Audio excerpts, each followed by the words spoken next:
Here is Chief Meteorologist Chase Jones.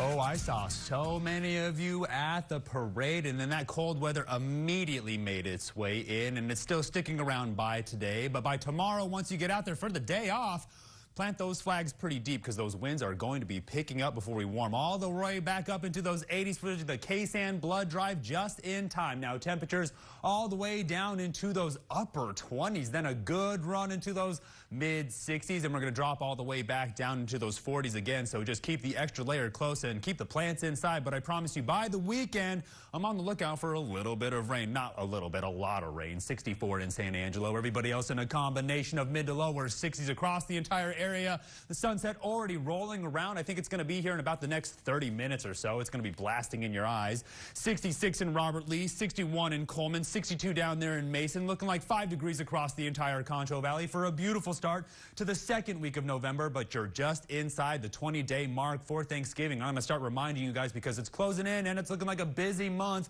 Dew points are in those 20s while humidity indices are also in those 20s. So everybody's pretty close together today. But by tomorrow, we're going to see that moisture and that instability on its way back in. Now, upper level winds are going to show us the ridging, pushing us all the way back up into the 80s, but take a good look around the four corners. Here comes a cutoff low. That's a whole lot of rain. Let's be ready for it.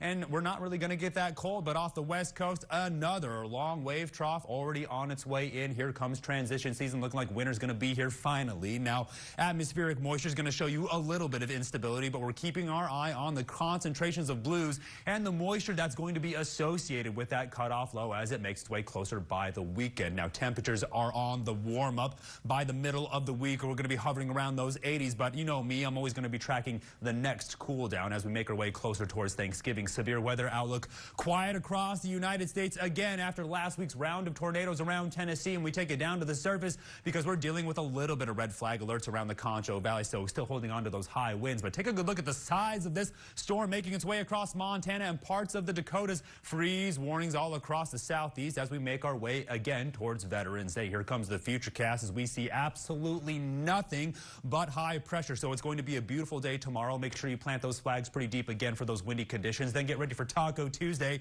Then, of course, we're right there on the recharge, getting ready for the KSAN blood drives. And all the way till the end of the month, it's going to be the KSAN coat drive. So I have to find all my old black coats and get ready for all my new black coats. Tonight, all the way back down into those mid 40s. But I'm going to be tracking how quickly we get there with those southerly winds. Then tomorrow, a good run of those mid 70s, but it's going to be pretty windy out there, but perfect by lunch. So feeling more like fall as we get closer towards the end of November. I can't believe it's already the second week. As we get closer toward the KSAN blood drive, we're hovering in those 80s. Perfect for those kickoff conditions. It's going to be a pretty busy week. I think this is playoffs. Then, of course, by the weekend, here comes some of that much needed rain as we drop all the way down into those 70s while those overnight lows level out in those mid 40s. Stay tuned. More up at the break. You're watching KSAN News at 5.